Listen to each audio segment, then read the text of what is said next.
When I was a child, my older sister was sick and my little sister was a baby, and my parents were busy. I figured out that if I wanted to spend time with them, I needed to join them in what they were doing. So I learned to give acts of service in effort to receive quality time. But it didn't work. But Mom did call me her number one helper, and my value and my identity became in being helpful.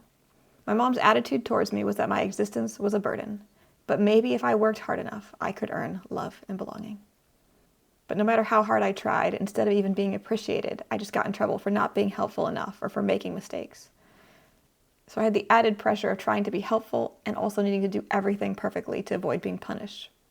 I remember being maybe 7 years old and standing at a stool staring at a sink full of soapy dishes, crying.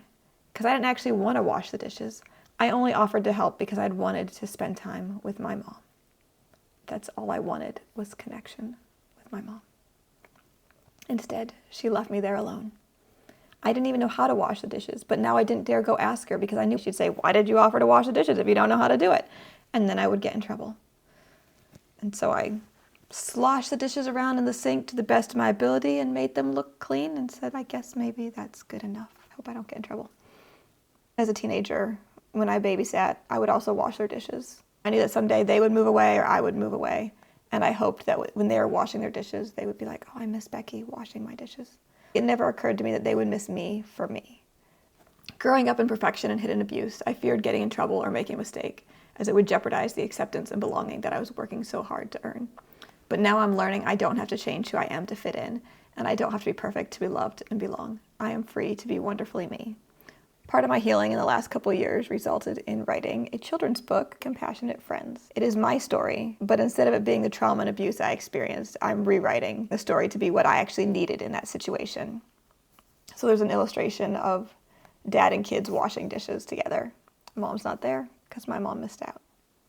And at first I wrote the text, "I enjoy spending time with you. Let's clean up together. That's what good friends do. I am helpful." And that's cute, but it wasn't enough. So I've had to sit with myself and go back to that memory and ask, what did 7-year-old Becky need in that situation? So I've become very intentional with my words. The final text is a really strong statement. I treasure spending time with you. Let's all help clean up and work together. Compassionate friends are thankful.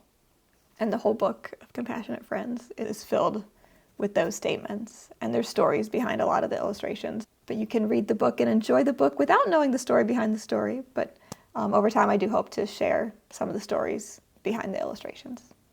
Writing Compassionate Friends is part of my journey of healing my own traumas and triggers and finding my voice and growing in confidence and compassion. I've rewritten situations from my own life story to be filled with the messages of compassion that I needed to receive as a child, as well as the affirmations that I'm learning to say to myself and to my own children. I want my own daughters and all children to grow up receiving compassion and experiencing unconditional love and acceptance. As parents, we tend to replicate our own experiences on our children, but Compassionate Friends provides a model of what it looks like to show kindness and compassion to ourselves and others. And my hope is that the adults reading the story will connect to their inner child, reparent themselves, receive the healing they need, and learn to show compassion to themselves and others. Let's grow in confidence and compassion together.